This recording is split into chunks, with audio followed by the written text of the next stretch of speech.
which I don't believe Israel has an what's the word I'm looking for? Expedition treaty? No, it's not that, is it? Where basically they don't have to send back anyone.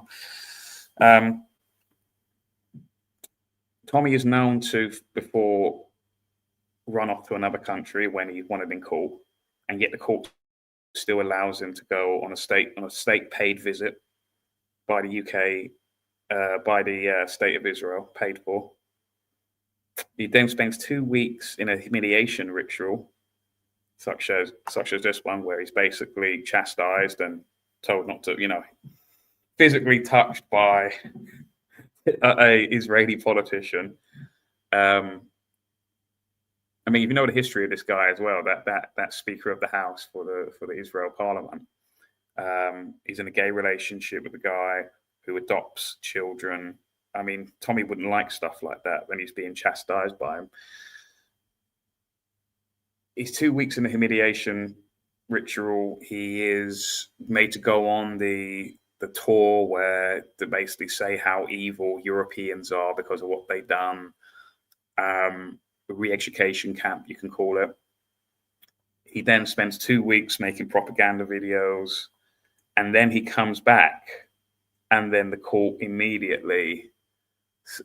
I mean, one could speculate that one could speculate that because he has done the humiliation ritual and he has made propaganda videos for Israel, perhaps this is the reward then, one could say. I mean, if you really want to go down a rabbit hole, years ago, I think it was in 2001, was it? The then Justice Secretary, Jack Straw,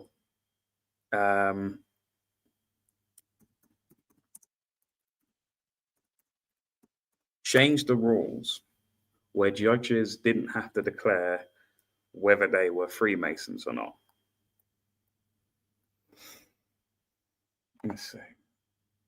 Was it actually in the 90s? 97, Jack Straw, then Shadow Home Secretary, with all participants in the UK criminal justice system, including police officers, magistrates, judges, crown prosecutors, and legal professionals, to be required to declare their membership in the Freemasons to maintain public confidence in the system.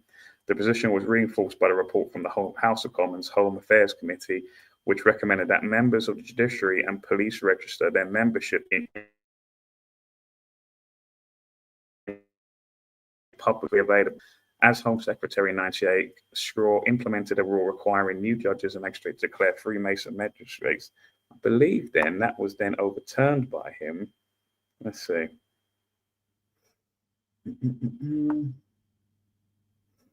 However, police faced significant opposition. The United Grand Lodge of England threatened legal action, arguing that mandatory disclosure breached the right of free association under the European Convention of Human Rights. This concern was bolstered by 2007 European Court of Human Rights ruling in favor of Italian Masons, which found that forcing disclosure of membership violated privacy rights. However, in 2009, as Justice Secretary, Straw announced the scrapping of the requirement, stating that I was right, stating that a review had found no evidence of impropriety of malpractice links to Freemasonry membership among judges, that continuing the policy would be disproportionate.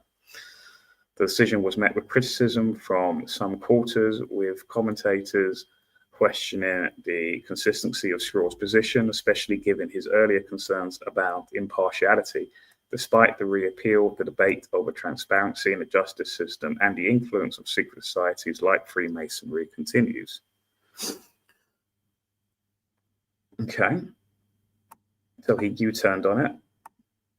Just, if you understand Freemasonry is very Judaic. It's basically what I say. So you have the Abrahamic religions. You have obviously Judaism, which is basically the top of the totem pole. Then you have Christianity. Again, it's a continuation or offshoot or adapted form of Judaism because it's an Abrahamic religion. Then you have Islam, again, another adapted form of Judaism, which is again tailor-made for people who are non-Jewish people in the desert. Christianity was an adapted form for Western people, mostly Western white people, adapted for it, but it always basically keeps Judaism on top. Then, in my opinion, you have Freemasonry, which is essentially an adapted form of Judaism for atheists. And it's all very, if you look into the whole symbology of Freemasonry and stuff, it's very Judaic. So Jack Straw's real name.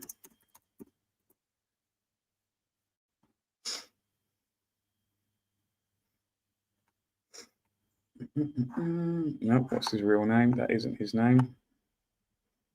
Let's see. Let's see if I can find it. Am I spelling that wrong? What's going on?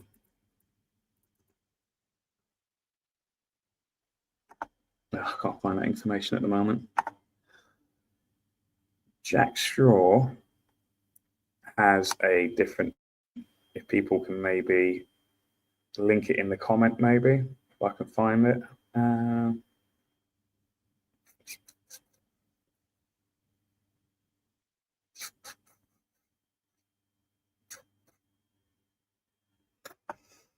Let's see. Let's see if we can find this. Oakland School. Born in Buckhurst Hill, was he? In Essex. Insurance, Barnsley, raised in that. Teacher of Independent, he was Loughborough. Time.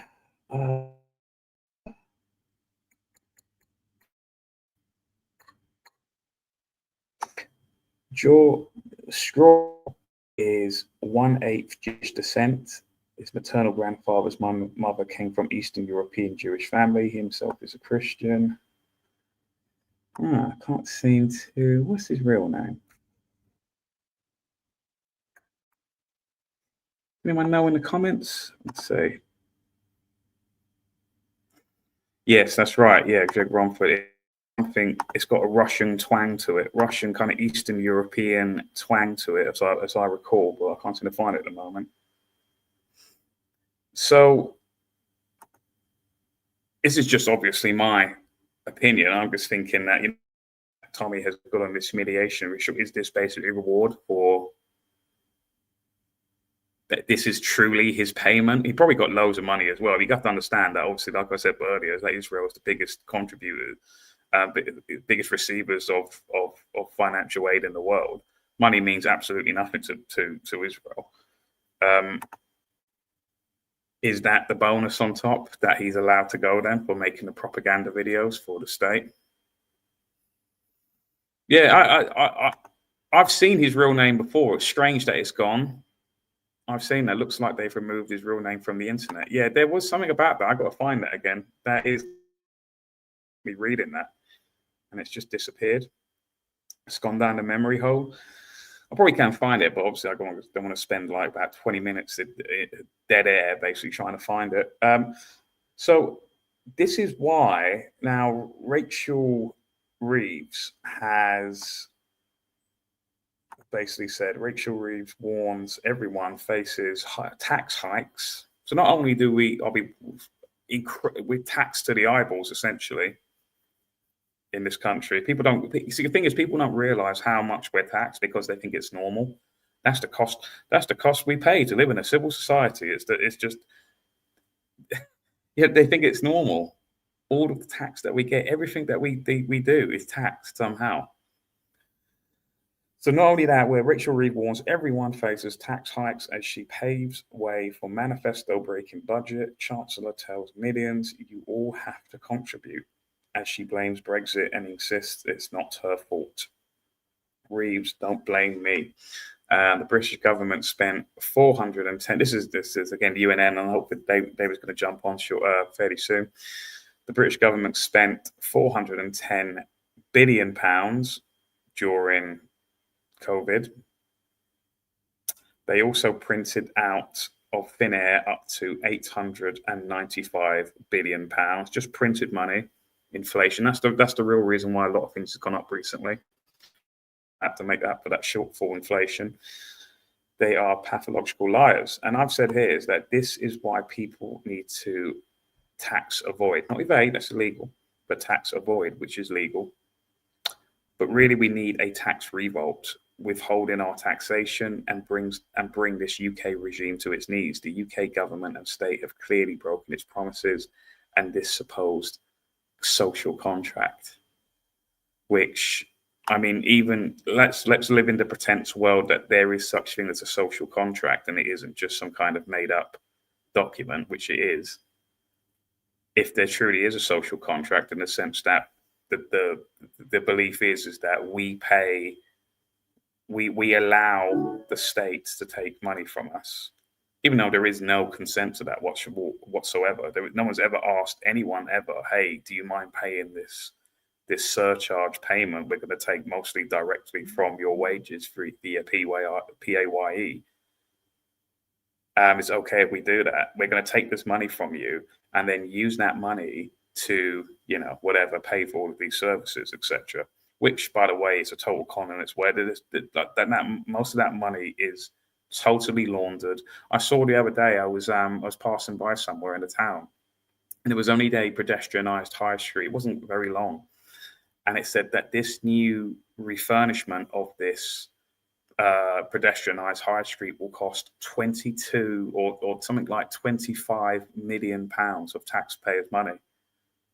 And it was only a short distance of this pedestrianised high street. There's no way in hell. You don't need to be an expert in demolition or contracting or anything like that. There's no way in hell that costs 25 million quid. At most, it will cost $1 million. So where is the rest of that money going? It's being laundered in some way. We talk about all this stuff, like all these barber shops everywhere and all of these kebab shops and all of that.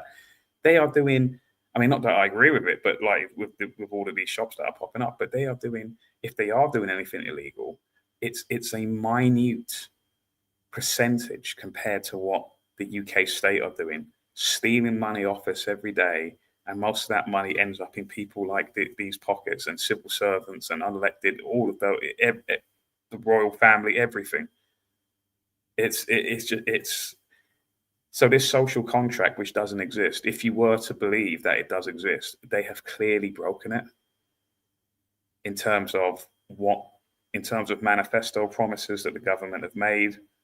I know they say, oh, they're not legally binding. It's just like, okay, then well, my tax isn't legally binding. Then that's how people should be like. We should be like, really, our mindset should be.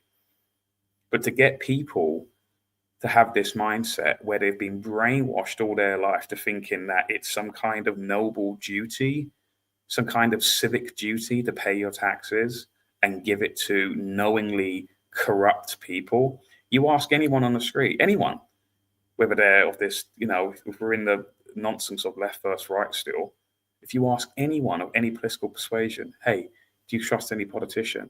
I can guarantee you they will say no. They're all corrupt. They're all wrong uns. They're all the same. They always say that. They're all the same. And yet we have this conflicting mindset that, oh, we have to pay. It's our civic duty to give these people like Rachel Reeves money because they're somehow these honourable, well, they're not honourable. These dishonest, corrupt individuals are then just going to do their due diligence and fix all of our local services and national services. It's like, hello, that's not going to happen. Oh, but don't worry, we can just put an X in a box every 4 or 5 years and then just hope that everything's going to be all right. It's not going to be all right. That is an illusion to make you think that you have some kind of power. The only real power is we all know that money makes the world go round. We know that you have to start voting with your money. If we all simply just withhold at least enough people, it doesn't have to be literally everyone in the country, but only like about 10% of the population just goes, no, we're not paying our taxes anymore. This whole system, this whole broken, corrupt system, which is basically just being held together by a string, it feels like, it will all come crumbling down. And that's when people like Rachel Reeves will start going, and do you know what? Maybe we're not going to raise more money. We're going to raise taxes. Maybe we're not going to do that.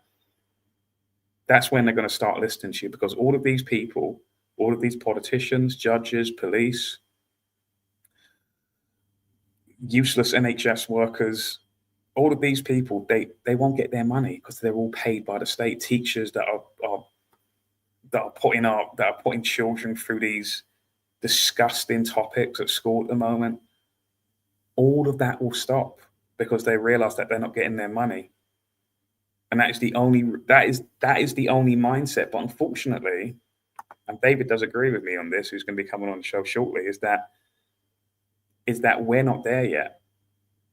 Is that we have to wait, unfortunately. And I don't mean this in a mean way, because I'm sure that there are probably people watching now who are part of that boomer generation, baby boomer generation, is that these baby boomers are the people who are holding this broken, corrupt society together still. They are like the glue that is holding it all together, because obviously they got their properties cheap. They've seen their properties rise in terms of value because of the inflation in property prices, which is a totally artificial market. Because you look at all of the people, the property developers, most of them finance these parties, whether it's the red or blue team, because they basically tell the politicians, yeah, keep having the mass immigration come in, because then there's a demand for property. And we as the property developers will build those properties. Then see how it works. You scratch my back, I'll scratch yours. So all of these boomer generation people, they've got their properties.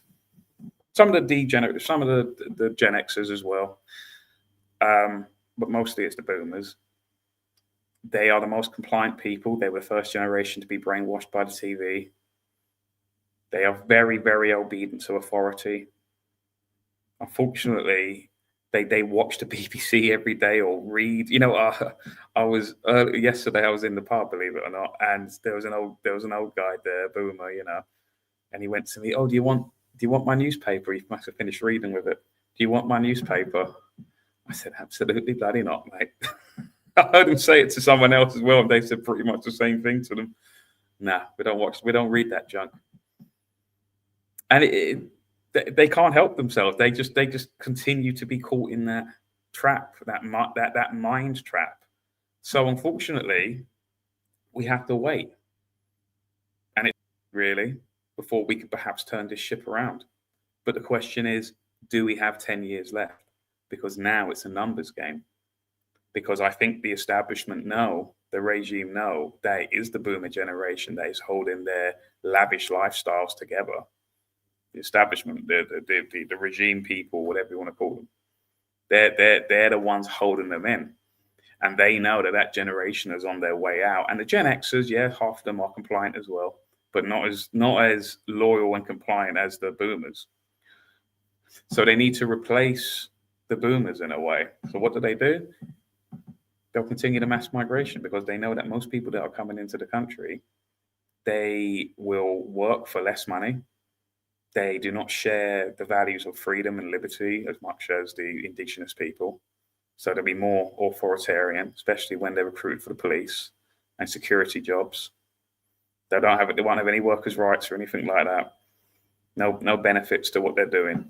So they need to get their numbers in, enough people to come in to replace that generation that is going out. So do we have time is the question. I said this to Jada Franson. We were chatting after the show last week. Do we have time? Is there enough time? I think this current projection, I don't think it doesn't look good at the moment, but that doesn't mean that things don't change. There could be some incredible event that's going to occur in the next couple of years or whatever that is going to change people's mindsets. I think once the indigenous people here, once they realise that, once they start becoming a minority nationwide, not just in London, or in the metropolitan cities, that once they realise that they're 40% or 30%, they'll start maybe being less and less worried about that term, that label of being called a racist. And now they're the minority, and now they can see it every day. And I think that's what's going to change them. perhaps, but we don't know. Or will they still be cucked and too scared to say anything? It's difficult. Yeah, it is. They are the people that are coming in. They're the new slave class. It's a new modern slave class. They are paying them. Yes, they are getting money, but it's like the most minimal, the threshold of like, what. I mean, they don't have great lives. This is not me dunking on migrants that have, that want to come here and perhaps escaping, fucking being bombed and stuff in Arab lands, especially by Israel and the UK and US forces. Or the economic migrants and just want to come here because they think that they're going to get a better life. I don't know. It's not me trying to be like an Owen Jones-like type person, but it is human nature, isn't it? If you know that there's a place out there, the land of milk and honey, that's giving you free stuff, I mean, you are, aren't you? You're just going to.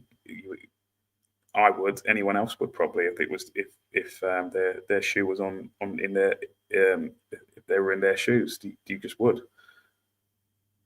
So. That is the problem, you see. So the point I'm trying to make is that there is very little chance that you're going to convince boomers to stop paying taxes because they've been doing it their whole life. You can't teach old dog new tricks. They're just not going to do it. They just want the easy way out of, I've got my property, or I've got, I've made my money, I don't want to do anything extreme. I don't want to rock the boat of my comfy lifestyle. You hear it all the time. They always say stuff like, "Oh, I'm glad I'm on my way out. I'm glad that I'm on my way out, and I don't have to deal with this kind of selfish attitude." What about your kids? What about your grandkids? What about all of those? No, it's all about them. The me generation is the boomer generation. It's not the millennials. It's not the Gen Zs. It's actually, ironically, the boomers who are always complaining about that stuff. So. What do people think about that? Is it too harsh, or is it just the truth, really? Is it what do people think? As I'm going through that. So yeah, so the overall thing is there does need to be a tax revolt of some sort in the future. Doesn't need to be a violent protest, doesn't need to be that. Kelly says true. I was saying this to Jada Franson last week after the show, and she was just like, yeah. Well, she didn't say yeah, but she was like, basically kind of agreeing with me in that regard. What's this? Yeah, Mark Levin in America, who's again another big Zionist Jewish guy in America. He was the guy that famously said that Trump is the first ever president. What is it? The greatest. What was it he said? Mark Levin, he's the first president of Israel or something like that. Or something. Let's find it. What did he actually say? Mark Levin. But he's gone absolutely insane at the moment because basically Tucker Carlson has had on Nick Fuentes on, and the whole of the, in my opinion, totally conquered MAGA movement in America that has been totally co-opted by Zionistic influence. It's totally taken over MAGA. It's really, people are calling it MIGA now, Make Israel Great Again, rather than Make America Great Again. But he's having an absolute meltdown because Tucker had Nick Fuentes on. They had Dave Smith on. Dave Smith and Tucker Carlson on Mark Levin's grotesque confession that Zionists have a long history of counseling those who dare criticize Israel.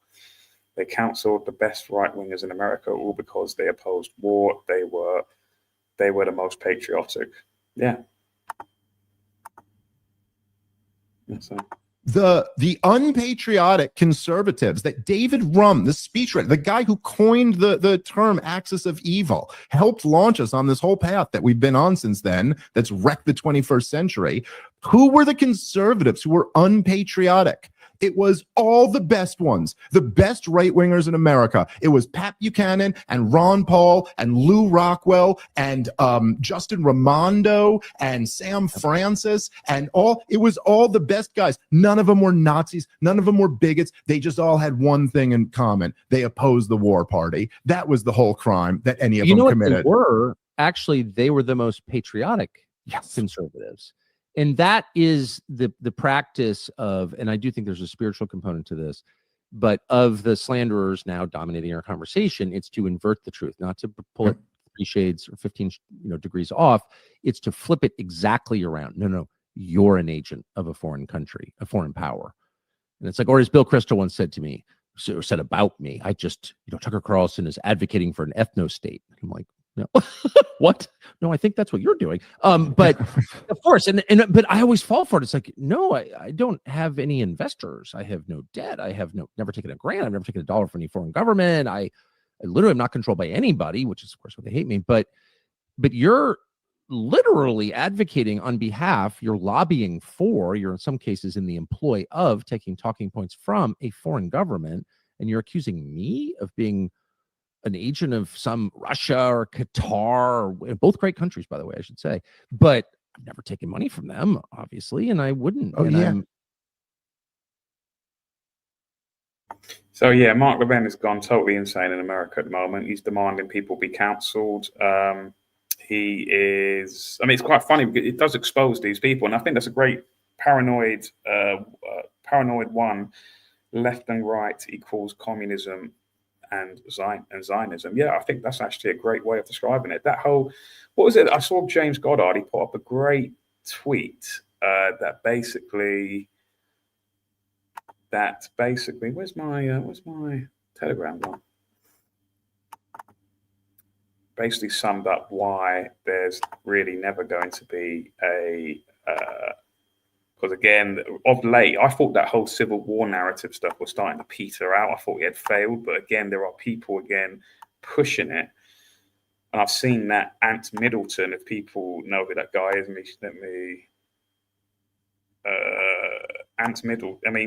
Ant Middleton, he supposedly is going to run for mayor of London in 2028 when it's up for grabs again. And he's putting up stuff like standing by, it's only a matter of time, ready to protect and serve again. Now, the problem is, and I saw as well, Danny Tomo also made a video basically trying to, again, further ignite the flame of some kind of religious/race war of the Civil War narrative. And the problem with that is that that's going to be used basically as a kind of state fed up to just round up all of the dissidents of the country, and it won't. And trust me, it's going to be mostly white English people that are going to be nicked for that, and they're going to be put in these new super prisons that have been built. That's what's going. This is just this. You've got this guy who is a former special forces soldier, who is basically trying to convince everyone. I'd say former special forces celebrity toy soldier Ant Middleton is further pushing the state-approved Civil War narrative. Middleton plans on running for mayor of London. He is listed as currently residing in Dubai. So you've got a guy who's lightly pushing for the Civil War narrative. The guy doesn't even live in the country. So if anything does happen, keeping in mind this guy has been on various mainstream television programs. He's basically a kind of almost darling of the state, former special forces, former Marine. And I think Danny Tomo, I think personally is just an informant at this point. You look at Danny Tomo, he looks dodgy as hell. He looks like a guy that clearly the state has a lot of stuff on, and they've basically said to him, look, you work for us now, or you go to prison for a long time. That's how most informants are hired. It's usually they have something on them. You saw there was a Green Party, there was a environmentalist activist. Where is it? Who was basically a pedophile, and he was basically used to infiltrate. Here he is here. Man convicted of 38 pedophile offences revealed as a police informer who spied on UK activists. Trial of Nick Gatwick, 68, who schemed to rape children as young as 6, exposes previous role among Green protesters. A man who found 38. He was eventually put away, but long after a lot of his informant duties to the police. And you look at people like Danny Tomo. I'm not saying that he's a pedo at all, but he's clearly got some sort of dodginess on him that basically I think the state are using. And Ant Middleton, again, another state darling guy who is being pushed for this, is pushing this civil war narrative. He is, again, he lives in Dubai. This guy, when the SHIT hits the fan, he's going to be like with Danny Tomo. He seems to turn up, cause trouble, and then as soon as the trouble begins, he ducks off, and then everyone else gets nicked. Where is that tweet that James Goddard put up? Where is it? And it basically did capture everything that is totally true. Let's see.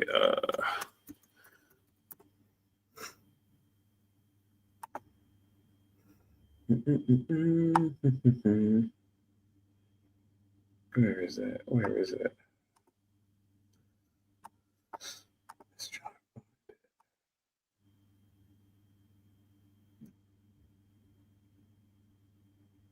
Let's try and find it.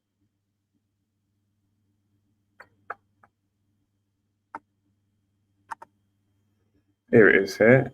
Calls for civil wars. This is what James Goddard said. Totally agree with this.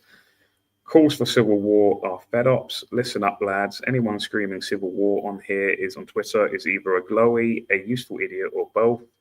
Do you honestly think it's going to be some heroic white uprising? Wake the fuck up.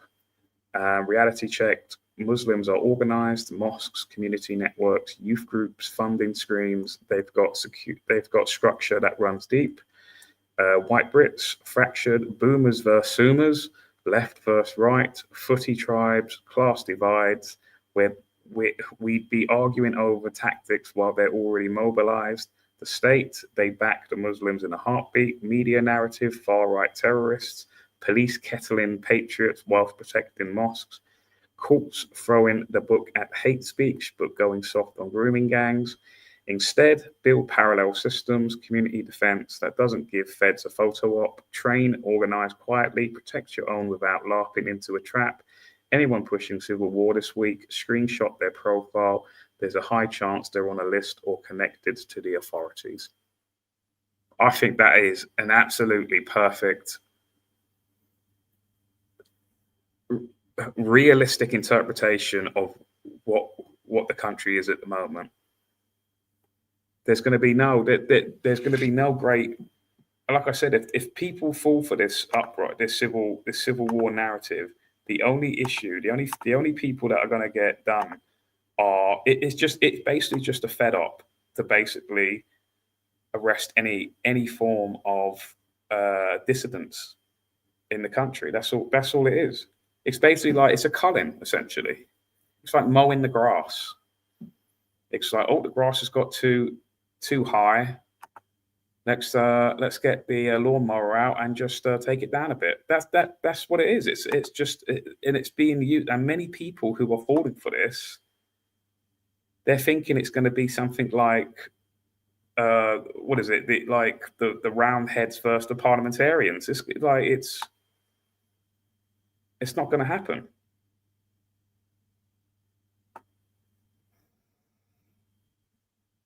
So I do hope that people are not going to fall for it. What else was I going to speak about? Let's say, I mean, like this, I was shown this. Where's that? I don't follow Paul Joseph Watson anymore because, again, another guy who's in the counter-jihad movement doesn't really talk about the bigger threat of Zionistic influence. Let's see if I can find that video. Firstly, it was an old video that, let's see if I can get it. It's about 6 months ago that he did, but it's still relevant. The police are training. Let's see if I can find it. Paul Joseph Watson.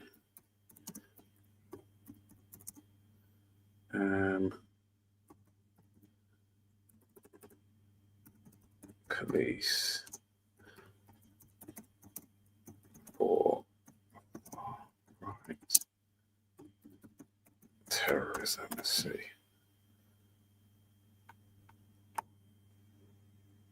Let's see.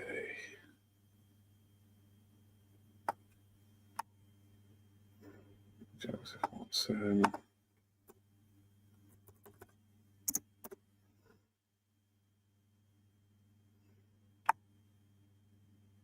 Let's see. Where is it? Where is it? Where are we going to find that video?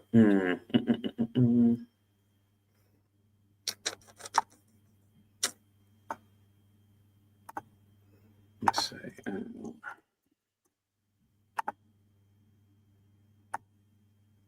I'll tell you what, give me 1 sec, guys.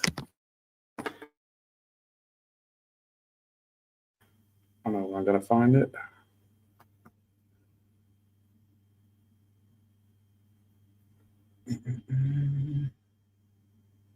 It's been normally where I would run an ad, but there's nothing to run at the moment. Where is it?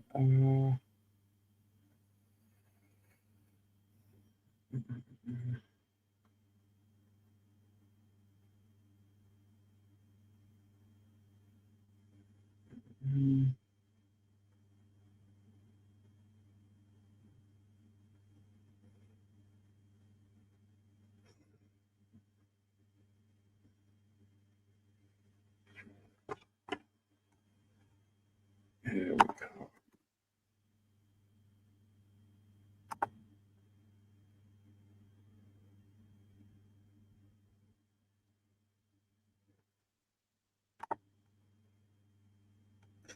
So this is a video that Paul Joseph Watson made about 6 months ago. And this is how you know that they're pushing this. It's the states that are actually pushing this. So basically, what's his name? A.Y. Audits, is it? Who I'm not really too keen on, right? But he did actually make a drone. He got a drone to fly over this, basically this secret police training facility. And this is what the police are training for. This is at least, how long ago was this video? It is, how long was this video? It's, so yeah, 6 months ago that they're training for this, right? So let's see what the police are training for. And please do keep in mind, then, if you're foolish enough to get wrapped up in the Civil War stuff. Of Met Police training to deal with rioters. Wow, we must have tweeted something really offensive. Although nothing too out of the ordinary, you might think. But then look at what the role-playing rioter is wearing on his arm. It's quite clearly a British flag. No prizes for guessing who they expect to do the rioting this summer then. But wait, not only is the rioter displaying a Union Jack, he's also got a cross drawn on his back. The optics are an ominous portend, to say the least. Turns out this footage is from the secretive Metropolitan Police Specialist Training Centre in Kent. A purpose-built simulation town with fake shops, fake pubs, fake streets, where they prepare for real-life riot situations. I think that's just Gravesend, isn't it? It's not a fake town. That's just what some of the Kent towns look like nowadays. YouTuber DJ Audits visited this site in 2023. And there it is, look. Over. The training ground. The fake houses. It's a bit like an EastEnders set, isn't it? They've even got a fake stadium down at the back. Is that a Barclays Bank? Yeah, they've even got a Barclays Bank down there, look. Post office, the train, 7.5 tonner. So we've got Arnie's Pet Shop, dry cleaners, Randdale and Hopkirk, opticians, jewelers, a stock shop and estate agents. So they really are trying to make it as realistic as possible. Community city, isn't it? Yeah. Post office, mini mart, National Bank, pit stop.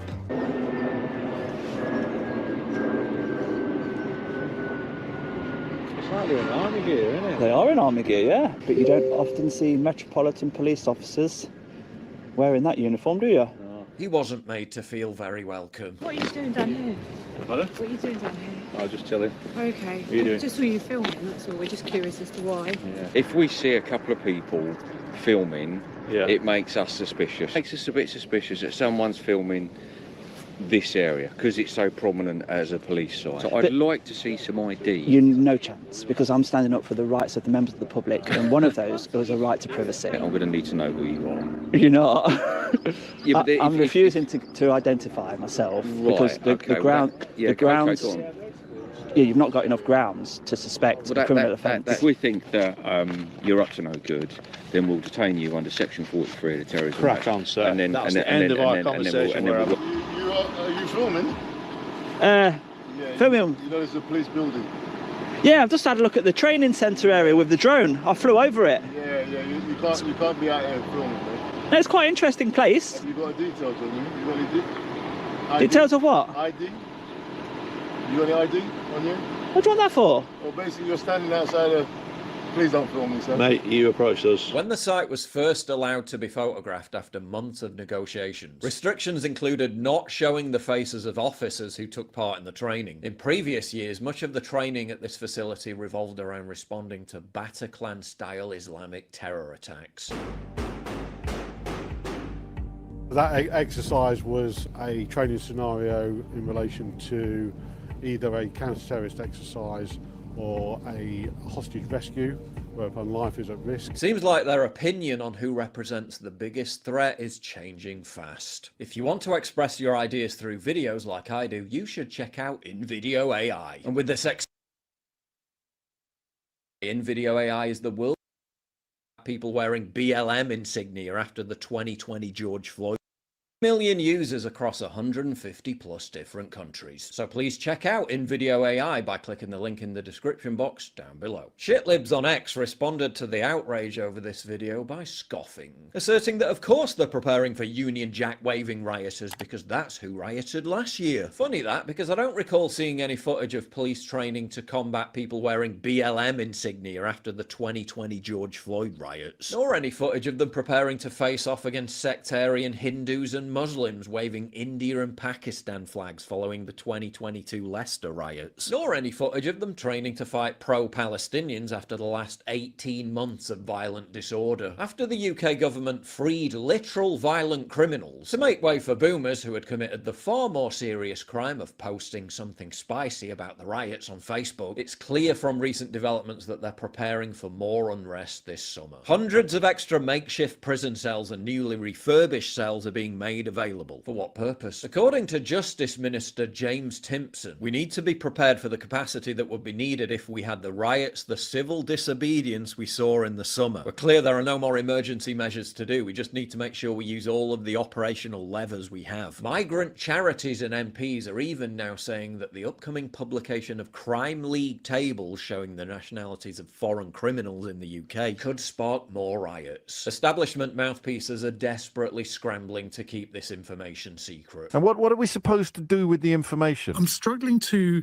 think of a positive reason, a positive benefit that will come from the publication of these figures. Because God forbid we get to actually know what's happening inside our own country. Professor David Betts, a top academic who's advised both US and UK government, recently sounded the alarm bell on how the...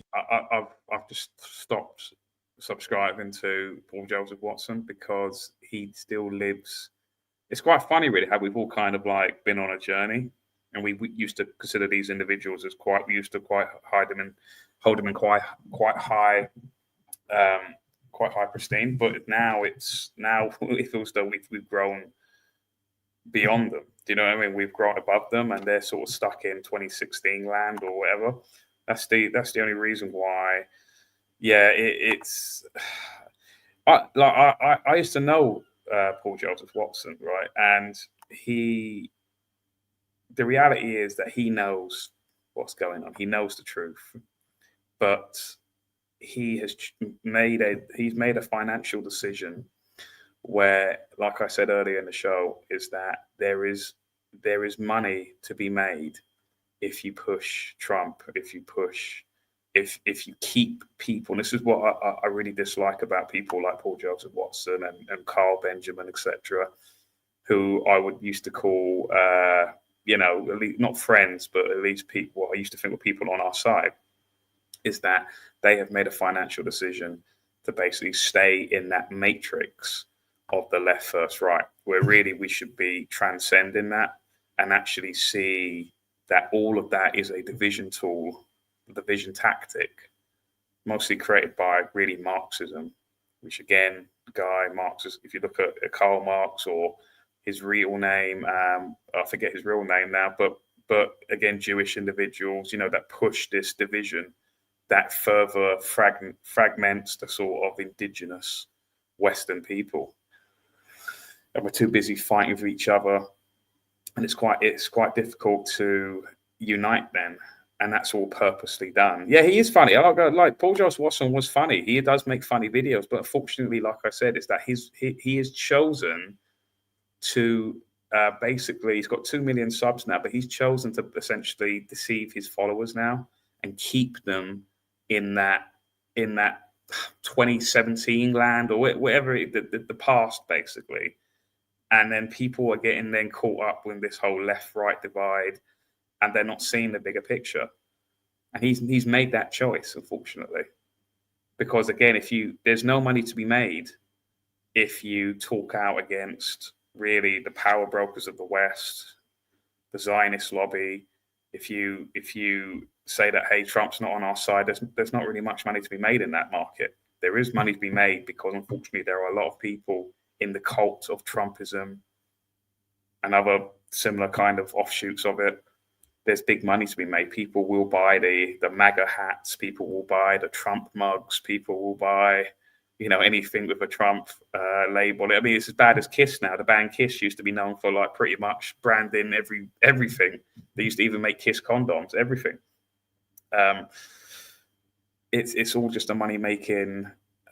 He's a Timu Alex Jones. Well, he did obviously come from InfoWars, and Alex Jones was his protege. But anyway, I'm gonna bring on our guest now. See, he's in the waiting room. I'm gonna welcome to the show David Clews. How are you? Very well, Sean. Thank you. Yourself? Yes, I'm good. Thank you. Thank you. So David, you're from. Let me just check my notes here. You're from an organisation called Union Network News. Is that correct? That's it. Yeah. Yeah. How are you doing, David? This is obviously a different show. This isn't UNN. This is Unprecedented TV. There's probably perhaps an audience here. Have you been on Unprecedented TV before from another host? I have not. I see some familiar faces, but I see some new ones as well. I do. But if you do, someone straight away, Greg Ronford. Who is this David Clews? Never heard of him. If you want to introduce yourself, please do. Well, let me just fix audio here. I am the lead correspondent at UNN, which is the Unity News Network, which was founded with my colleague Carol. 8 years in April. Can you believe it? It's been a long 8 years. And I do a show 5 nights a week, and we've been on a bit of a journey, I think it's fair to say, the past 5 years. And yeah, it's great. I'm glad you've got this show on the go. As I say, I recognise some of the names. I don't recognise others, but that's fantastic. And I've always said this, like, the more alternative media, the better, because people, by and large, still consume the slop that is presented to them on the mainstream, and the more the merrier. So I hope it goes well for you and everyone here. Yes, David. So I wanted to wait and talk about. I was just talking about how basically this whole. I thought personally this whole Civil War psyop, really, this narrative that I think you're the same too, that the UK state are pushing. I thought it was starting to peter out because I didn't really hear too much buzz around it. But again, it seems to be back again. I thought it was basically a failed kind of narrative. They obviously want people to rise up, mostly the indigenous English people or your British people to rise up. And I think basically it's just a fed up essentially to basically round up any dissidents, culling in a way. But now it's come back in the last week or so. I mean, what I've just showing how it was an old Paul Joseph Watson video from 6 months ago, and how the police, they were via someone's drone footage that flew over this secret police training facility in Kent. is that they're training for basically fake riots or whatever, fake protests, where they're clearly training for basically, you see a lot of them with British flags on their shoulders. So they're clearly training for what we believe is this supposed civil war fed up that is coming. And I think that is, I think it's enough. That is to say, look, this is who anyone pushing the civil war narrative. Clearly, it's not really for the best. Well, as I keep saying to people, the purpose of any war or battle is to win.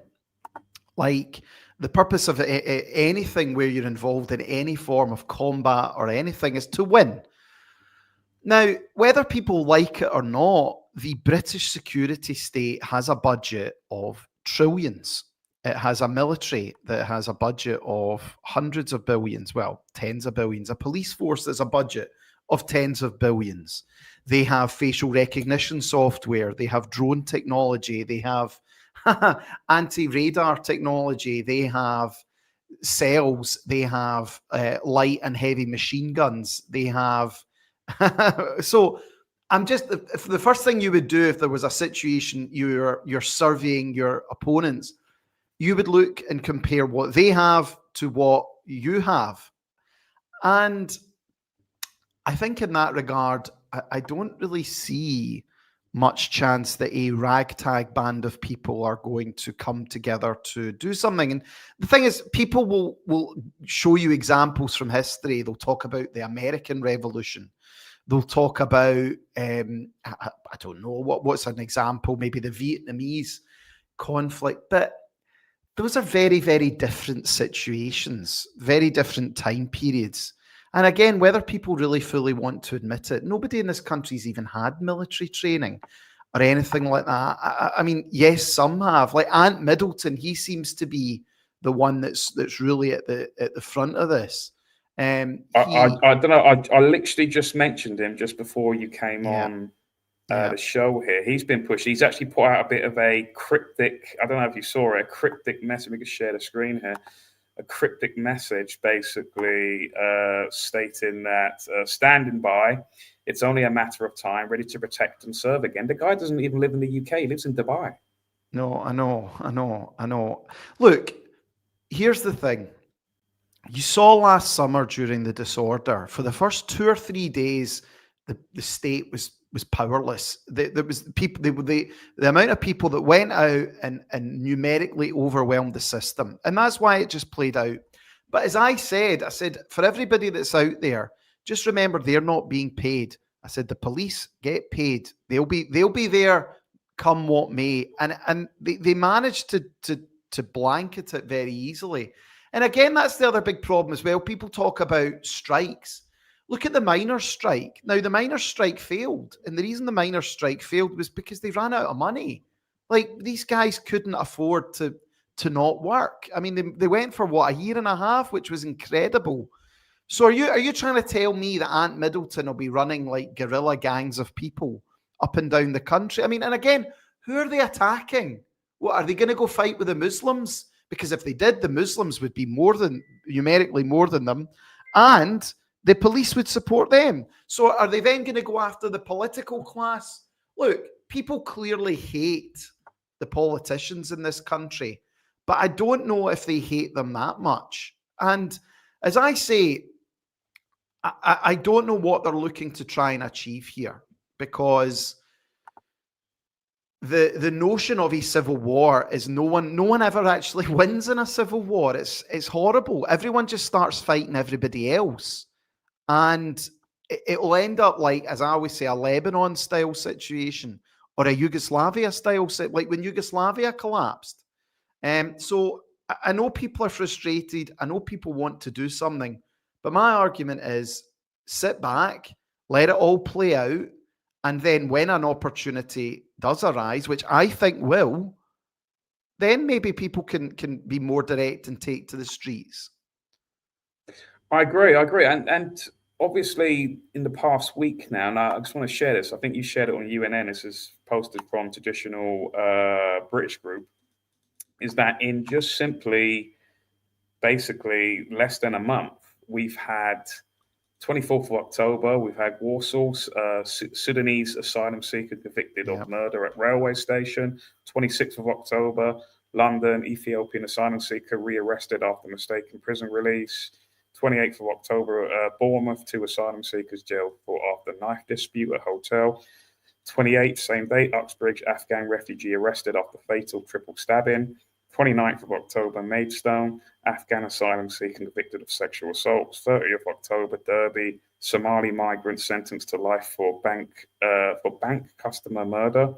30th of October, same day, London, Egyptian migrant charged with near rape, Charing Cross. 31st of October in York, illegal immigrant pleaded guilty to nightclub rape. Also, 31st of October, Dundee, 5 Romanian nationals jailed for trafficking and exploiting 10 women. 1st of November, Cardiff, Syrian asylum seeker jailed for assault and strangulation. And again, same day, Huntingdon, mass train stabbing 10. That's all in 1 week. That's why. I mean, this is terrible, right? And maybe this is just me being down the rabbit hole a bit too long, right? But first of all, I can believe that these things did happen. There's some people saying that a lot of this stuff was staged. I've had conversations with people saying that they think it's all actors, and they have shown me proof as to why that is. And it does raise an eyebrow indeed. But I think more likely, I think that the state has perhaps allowed these attacks to occur. Just from a purely statistical, to fuel the civil war thing, that is. From a purely statistical level, if you're bringing in people from these countries, war zones where the education levels and just overall what these people are like, none of these numbers surprise me. I mean, you have to remember in the last 5 years, they've imported 5 million people. Like just from a purely statistical perspective, this is about right. If you're going to bring in 5 million people from what amounts to third world countries, you're going to end up having third world issues. And I think, like, if and when the false flags do happen, I think you'll be able to recognize them a lot easier, because they aren't some random guy going on a stabbing spree. They aren't people out doing that. They are like 9/11 or 7/7 or Manchester Arena. And as I said, there is still a lot of debate around what happened here. But I think when you have these huge events, either the British security state allows it to happen or they're involved in it happening. And it is tough, who knows what to believe now. But I mean, clearly, as I said, they've brought in 5 million people, plus all the rest. You're going to have carnage on the streets. You are. And like you said, it is mathematically possible that this has all occurred in the same week. But I do think that there is more to this. I don't think it is simply just, I mean, the evidence I would use for my for my argument is the classic IRA. Yeah. So you probably are aware of this, but in case people aren't, the reason what I said here, keep in mind a story from the late 90s, only 30 years ago, and just how dangerous and far our UK state is willing to go to push an agenda. After MI5 had successfully penetrated the top tier of the real IRA with an undercover agent, MI5 wanted the IRA to continue, not to be stopped. Why? So the UK state could use and most likely direct the IRA to target certain UK areas for their own agenda. The 1998 Omar bombing could have been stopped. Yeah, that was allowed to happen. I mean, it was allowed to occur. The Omar bombing was one of it was so dodgy. They did let that happen, and they let it happen because they wanted, I remember that vividly when Jerry Adams and Martin McGuinness both went and visited there, and they're like, this is terrible, this is absolutely shocking. And they let that bomb go ahead. So they're happy to have people dead. I mean, you could argue that they let it happen and then that stopped the IRA, the main IRA and then the rest of them, but they clearly allowed that one to go ahead. So I'm saying this, if they're doing this 30 years ago, and people always talk about the 90s with rose-tinted glasses, and I'm sure it was better. I mean, I don't remember it too well because I'm a little bit younger than most people watching here, but I'm sure it was better. But if they're doing that, and there's probably other examples way back in the past as well, especially with stuff like, again, with the IRA, with, I don't know, like the Birmingham, what was it, Birmingham 6 and various others. Apparently that was all coerced. Whether that's true or not, I don't know. But if they're willing to do this in 98, then is it surely logically believable? I mean, people talk about like 9/11, for example, being an inside job. I mean, if the American state, well, we know as well with Mossad and all that, but if they're willing to work and allow thousands of people to be killed in that 9/11 back in the early 2000s, then to me, it just tells me that, well, why would they just suddenly become morally better now? If anything, everything's gotten worse, hasn't it? The degeneration of morality and as I standards. say, I am in the school of everything's a psyop, because clearly there are a lot of things do happen, right? But I have a reasonable good spider sense, because I do this so often, about what I do think is dodgy. And like, you take the Manchester synagogue attack, where the guy, his name was actually Mr. Jihad. I mean, that was just ridiculous. I mean, it really, really was. You know, that isn't even a very common name now. Again, it's not to say it didn't happen, but yeah, I mean, usually the government, especially as you said about the troubles in the IRA, I've read a lot on that, and they were very deep inside the IRA. They were very infiltrated, and a lot of the time they used to let bombings go ahead in order to allow the cover of their agents to remain. So you know, we're working with very ruthless people. There was also the Ulster Volunteer Army? Yeah, was it the UDA? UVA, the UDA. I mean, they were all getting weapons as well, and they were being supplied by the British state, supposedly. You know, like they never officially acknowledged that. But there was. I mean, what was, because the only reason why I bring this up is because I've been obviously seeing a couple of your posts regarding, obviously we've had this the stat sort of not the train stabbing, but the one on the streets from an Afghan migrant. So I was seeing some of your streets about how you believe, although it's not been officially, you believe there's been some kind of illegal injunction put out that apparently looking more and more likely that Home Secretary Mahmood released the Afghan who stabbed Wayne Broadhurst to death early from prison. The MSM have a legal injunction preventing them from reporting this. So do you believe, so again, this kind of feeds into my kind of belief that these recent attacks that I read out earlier there, is that it seems as though I think that they have been allowed to occur in order to further push this civil war narrative, and they're trying to really spark off something here, and they're just desperate, and we're going to keep getting these attacks. There's probably going to be one tomorrow or today even. Do you know what I mean? That it's just kind of fueling this. Why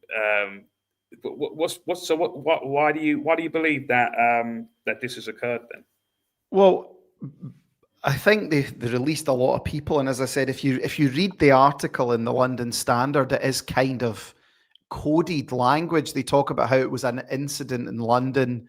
They said it is by far and away the worst thing that they've ever seen. And again, your reaction to that could be, well, Shabana Mahmood's incompetent, the justice system's incompetent, or they've happily released very dangerous people onto the streets, knowing that bad things could happen as a result of that. And clearly, as you say, this does feed in to the civil war narrative, the digital ID narrative. And again, the point I do always make, though, is if you think about like the British regime, there are a lot of different factions within that regime. They don't ever assume that they have one hive mind where they all agree on everything. It's like, think of it as like a football team where you've got 11 different players they play in different positions and they all have different roles, but obviously they're all on the same team. Sometimes they might even fall out with each other. Sometimes they might score own goals. Sometimes they might even, tackle one another. But they are all playing on the same team. But sometimes you get sections within the team that go rogue, or they push an agenda that someone else in the team doesn't like. So don't ever think of it as when you talk about the regime, it is not a monolith. There are different factions within it. So again, I think personally this has some sort of multifaceted belief as well. So obviously someone on the chat here talking about they want to bring in digital ID. So what is the, because first I saw that the Defense Secretary, is it Defense Secretary?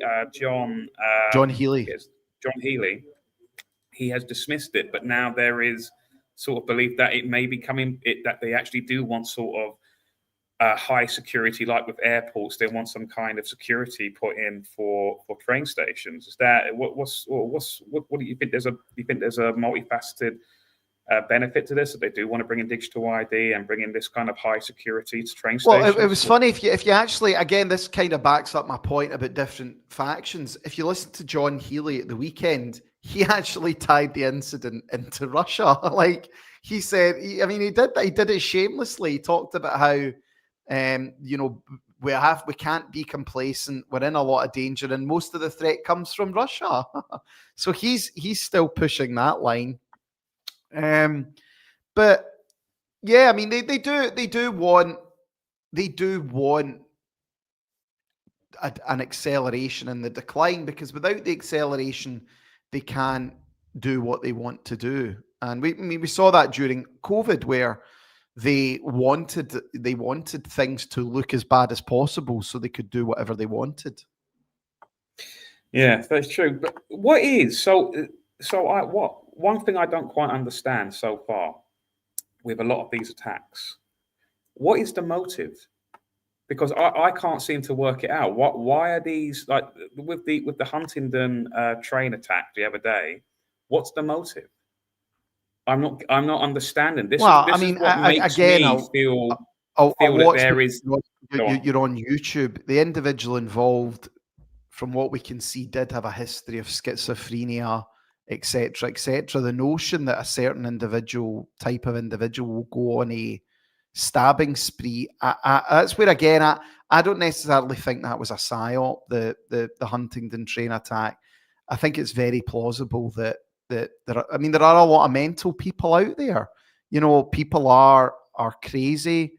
The world's a crazy world, and the budgets for mental health interventions have been slashed. They've been cut across the board, and it is a major problem. As I said, there are a lot of oddballs out there. There are, but for two people to work together to do that, I just and with the it's only one. Guy, it's only one now. They've said it's only one guy. I mean, it does. I mean, again, this might seem a bit down the rabbit hole a bit, but I mean, there's talk about, how can I say it like this, MK Ultra kind of stuff. That was apparently a real. Do you know what I was watching last night? Just to sort of like, I remembered that film. Do you ever see the film The Men Who Stare at Goats? Had George Clooney in it, and it was basically it's based on a true story. I was actually watching the documentary that basically inspired the film, and it's absolutely nuts. Like this is tied in with the whole MK Ultra stuff and the Guantanamo Bay, and how basically what they were doing to these prisoners. Now the mainstream kind of how can I say it? The narrative of the Guantanamo Bay stuff is that basically that these prisoners were just being tortured by these wronging Americans, and Donald Rumsfeld went out there and had to make this declaration that, oh, these are just wrong-uns and it's not all that. But apparently, according to this documentary that linked it all together, which was that the American. Yeah, but I think if they are going to use that, they're going to use it on something a bit better than, as I said, a guy just going around and slashing people on a train. That's my analysis of it. I think to think that happened is plausible. I mean, I can't rule that out, but if I was to give you an example of where you said something like real MK Ultra would be like when Robert F. Kennedy was assassinated by a guy called Sirhan, the Palestinian. He'd like no clue that happened. I mean, he still maintains that. He's like, I don't know what happened. I mean, like that is a big thing, like Robert F. Kennedy being assassinated in a hotel lobby. That's something that's you're gonna remember for years to come. Like no one's gonna remember this Huntingdon attack even in like a week or two. So it needs to be things that are, I think, when the security services are involved, are big, like the Omagh bombing, like 7/7, like the Manchester Arena attack, like 9/11. I think that anything that has organization to it and is a huge event, I think is where the security services really are involved, and there is potential for these sorts of things. Yeah. I mean, I'm not like saying that obviously they're all actors and none of this all happened. You know, none of this actually happened. I'm not in that that camp, because I do think that people were injured. But it's when people send me stuff like this, and it does sort of make you raise an eyebrow. That like one of the people, for example, that apparently came face to face with the knifeman also happens to be like works with basically a central casting like. And there was a YouTuber there. Now, can you actually see that a wee bit? Let me see that. Now, what I would say to that is, this could just be the media using actors for their stories, like that. The media does do that. They just print lies, like they've just made this person up. But again, like, who knows? Like they did it during COVID. I mean, there were a lot of these people that were in hospital. Remember the people that were dying and they were like, I never took the vaccine. That yes, that they were actors. I know. This is quite, because again, you are kind of changing people's perception on reality, really. And I think you and I know that this state is so ruthless and just so evil that they would do something as despicable as that. But there was one, I remember there was one particular woman who was making videos apparently on her deathbed with like the tubes in her back, and I should have taken the COVID jab. She was proven to be an actress. There was also another one as well, a nurse as well, a few years later, a couple of years later, I think, that was also proven to be an actress. That was basically hired by essentially the NHS, the state, whatever you want to call it, to actually pretends that she was something that she wasn't. And it's really quite sinister what is going on, and that's what it does make me. I'm not saying I totally believed it. It could be just simply that this particular individual and that YouTuber just happened to be on a train. It was obviously, you get a lot of people on trains, and then by the law of probabilities that they just happen to be. Yeah, the only other thing I would say as well is, and this is important to be aware, like so many people are aspiring actors and actresses now, and so many people are YouTubers now. You know, it's not like, see, once upon a time being an act, like everyone, well, not everyone, lots of people do fancy their chances at being, you know, the next big thing and to go viral. Yeah, I mean, like I said, I'm not. It could be just totally the laws of probability, and it could be simply that. It's the other things as well. It's like how the police attended the scene in only 8 minutes. I mean, the police are renowned. Previously it was 25 minutes. Was there? Look, again, all these things are all fair to ask, and it does. It sows seeds of doubt. It does. I mean, yeah, they apparently claimed he was possessed by the devil. I mean, if you heard these stories, like, you know, with these MK Ultra people, for example, is that they do say stuff like that. It did feel as though they came under some sort of trance or whatever. It feels like they were being possessed, you know. And it just, again, I don't know. I mean, this is again just me asking questions. I'm neither for or against this, but it just feels. It doesn't feel like it happened. Again, no motive. Just a random attack, and it's all happened within a week. I mean, there has, as I said, from a pure statistical perspective, there is the opportunity these things happened. If, as I said, it's not a particularly my analysis is not a complicated psyop. It's not like this guy had weapons or detonated a suicide vest or anything like that. You know, if someone could lose the plot, they could just go and stab people. That's where I think, as I said, it is because of the acceleration of how these things are happening, and they're happening so regular. But I know this is a brutal thing to say, but people will have forgotten about it in about 2 or 3 days. Like this is what it's like now on social media, that these stories, they go huge, and then everyone's just moved on. Something else will happen. Yeah, it's true. It's true. And what's your take in today? Obviously, I know you're obviously similar to me, in that you're not exactly a fan of Mr. Yaxley Lennon. He's been let off today in court. What's your take on that? Well, he's been very lucky recently, hasn't he? You know, he was allowed to go away, and he was allowed to have his trip to a certain Middle Eastern entity, and now he's been let off, and the judges sided with him. And I mean, again, if you're looking at it in a particularly conspiratorial way, that would then, that your average person will be like, oh well, I still have some faith in the system.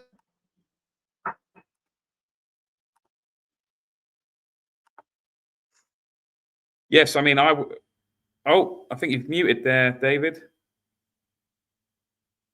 Right, back again. It's okay. Unfortunately, I don't have the audio that you normally uses for things like that.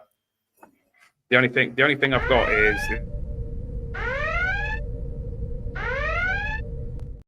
the retard function. Okay. Yeah, I don't have it, or I have this one.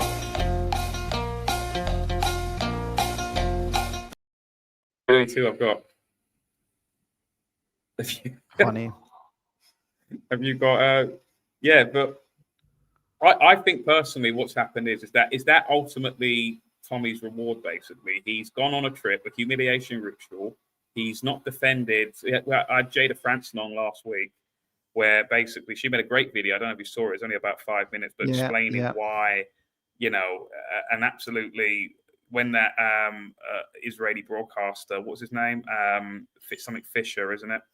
That he made that comment about a special place in hell for the British people, and Tommy just taking it quiet and just had head low, just taking it and basically not defending. I mean, that's shocking. That is, especially if you know your history of how. Oh no, I mean, it was a humiliation ritual. I mean, I think though with the verdict today, like, let's just say, and again, this might sound like a bit of sympathy for him.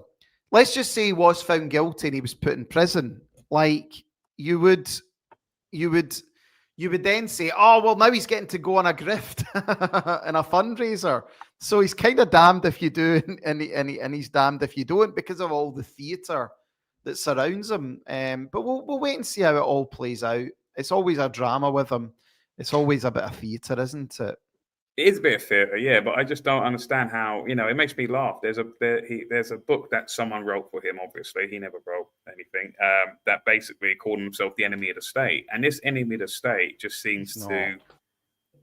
It just seems to get... Well, he doesn't... I mean, you look at people who are getting, even to this day, are getting quite, far lesser known people, unknowns almost, for getting put in away for years, for essentially mean tweets on social media. And it's truly, if this guy is the enemy of the state, then surely it's the perfect opportunity for the state to put this guy away. See, here's the other thing I don't really believe as well. See if the counter-terror police really wanted his phone to get in it, they could have taken it and they could have hacked it. Like there is an Israeli device called a Celebrite that can hack into most people's phones. So, I mean, if they really wanted access to it, they could have got access to it. It was interesting because I'm looking it up. The judge in the case said it appeared the police had detained Robinson because of his political views, and so the decision to stop him was unlawful. As I said, if I was being slightly more conspiratorial, what this verdict does today is it again gives people the hope that, well, maybe the judiciary is independent. Maybe maybe they aren't, going to go after us all. But as I say, I think everything with Tommy is just, you have to be exceptionally wary of, because he is a state-sponsored asset. He is an asset of the British state. I'm not sure what the British state wants him to do, but he is clearly some form of asset.